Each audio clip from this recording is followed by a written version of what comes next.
Gaza, शाम, Yemen और Lebanon में तबाही मचाने के बाद अब ज़ायोनिस्ट ने अपना रुख ईरान की तरफ मोड़ लिया है। कहा जा रहा है कि इस वक्त ईरान के कई सीनियर मिलिट्री ऑफिसर और साइंटिस्ट शहीद हो चुके हैं। हर तरफ जंग का मंजर है, लेकिन इस जंग का असल मकसद क्या है, ये जानते हैं अपनी इस वीडियो में। लेकिन इससे पहले वीडियो को लाइक और चैनल को सब्सक्राइब करना ना भूलें। जाहिर तो ये किया जा रहा है कि इस नए इस्राएली अटैक का मकसद ईरान को न्यूक्लियर पावर बनने से रोकना है, मगर असल कहानी कुछ और है। इजराइल, अमेरिका और उनके दोस्तों के पास ऑलरेडी हर किस्म का एडवांस्ड न्यूक्लियर आर्सेनल मौजूद है। Missile systems, long range bombs, weapons of mass destruction, सब कुछ।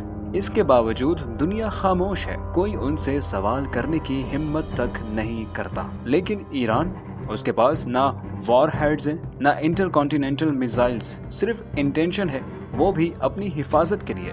फिर भी उसे ग्लोबल थ्रेट बनाकर पेश किया जा रहा है। आखिर क्यों? दरअसल ये सब कुछ आज नहीं बल्कि कई साल पहले शुरू हो गया था। तो आइए वक्त को थोड़ा रिवर्स करते हैं। 1960 वो वक्त था जब इसराइल और ईरान दोस्त थे। दोनों ने अरब कंट्रीज को कॉमन एनिमी समझा था। इंटेलिजेंस शेयरिंग थी, ट्रेड था, हत्ता के मिलिट्री कॉपरेशन भी थी। मगर 1979 की ईरानियन रेवोल्यूशन एक ऐसा टर्निंग पॉइंट थी जिसने जियोपॉलिटिक्स का नक्शा बदल दिया। आयतुल्लाह खुमैनी ने शाह ऑफ ईरान को हटाकर एक इस्लामिक रिपब्लिक कायम की, साथ ही इसराइल के साथ तमाम डिप्लोमेटिक ताल्लुकात खत्म कर दिए। ईरान ने इसराइल को गासिब करार देकर उसके खिलाफ एक आइडियोलॉजिकल और स्ट्रेटेजिक मुहिम का आगाज किया।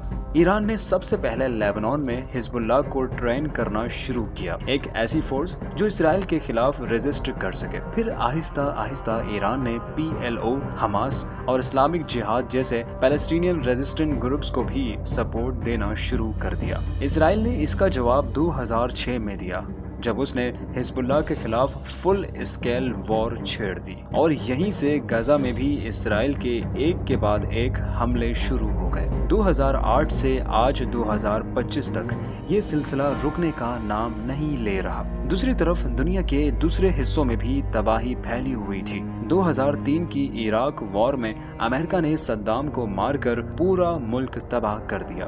उसके बाद 2011 में सीरिया और लीबिया भी तोड़ दिए गए। कजाफी और असद का अंजाम भी सद्दाम जैसा ही था।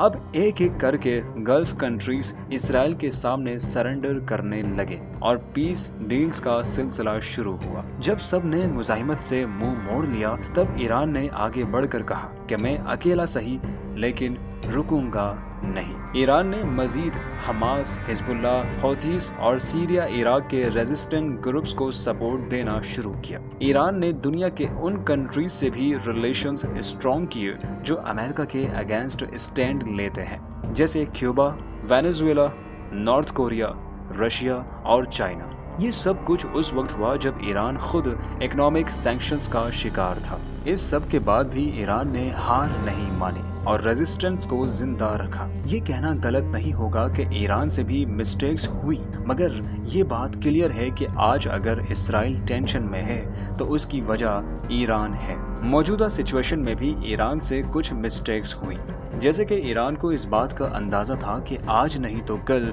इसराइल जरूर हमला करेगा। इंटेलिजेंस रिपोर्ट्स, सैटेलाइट इमेजेस और स्पाई नेटवर्क्स बार बार इस बात की तरफ इशारा कर रहे थे कि इसराइल कुछ बड़ा करने वाला है। लेकिन जब ईरान को सब कुछ मालूम था तो उसने अपने साइंटिस्ट्स की हिफाजत के लिए कुछ क्यों नहीं किया? क्या ईरान का इंटेलिजेंस सिस्टम इतना कमजोर हो गया है या फिर इसके पीछे कोई और वजह है? ईरान की इंटेलिजेंस मिनिस्ट्री दुनिया की मुख्तसर और मुकम्मल नेटवर्क सिस्टम्स में से एक मानी जाती थी, लेकिन पिछले कुछ सालों में इस सिस्टम ने कई बार ऐसी गलतियां की जो दुनिया भर को हैरान कर गईं। ईरान के टॉप न्यूक्लियर साइंटिस्ट मोहसिन फाखिरजादे को 2020 में इसराइल ने एक रिमोट कंट्रोल्ड गन से कत्ल कर दिया और ईरान कुछ नहीं कर सका। कई बार मोसाद ने ईरान के अंदर घुसकर सेंसिटिव डॉक्यूमेंट्स चुरा लिए। यूरेनियम एनरिचमेंट प्लांट्स पर साइबर अटैक्स हुए जिनका ईरान को कई टाइम तक पता ही नहीं चला। ये सब कुछ इस बात की तरफ इशारा करता है कि ईरान का इंटेलिजेंस सिस्टम थोड़ा वीक है, जो ईरान को मजीद इम्प्रूव करना होगा। इसराइल मिडिल ईस्ट में एक न्यूक्लियर पावर है। अगर ईरान भी न्यूक्लियर पावर बन गया तो इसराइल का मिलिट्री एज खत्म हो जाएगा। अमेरिका और यूरोप नहीं चाहते कि कोई और मुल्क, खासकर एंटी वेस्ट कंट्री, न्यूक्लियर्स हासिल करें। ये उनके ग्लोबल कंट्रोल के लिए खतरा है। आज की दुनिया में अमेरिका की इकोनॉमी भी अनस्टेबल हो चुकी है। उनका डॉलर सिस्टम वीक हो रहा है। लॉन्स, इन्फ्लेशन और पॉलिटिकल कैओस उनको अंदर से खा रहा है। अगर किसी दिन अमेरिका और यूरोप ने इसराइल की फाइनेंशियल सपोर्ट रोक दी तो उस दिन ज़ायोनिस्ट स्टेट को खुद अपने बोझ तले गिरना पड़ेगा। इसीलिए अमेरिका और इसराइल का प्लान सिंपल है, जो भी उनके एम्पायर को चैलेंज करे उसे पहले ही तोड़ दो। आपका इस बारे में क्या ख्याल है, कमेंट्स में ज़रूर बताइए और ऐसी मज़ीद वीडियोस के लिए चैनल को सब्सक्राइब करना ना भूलें।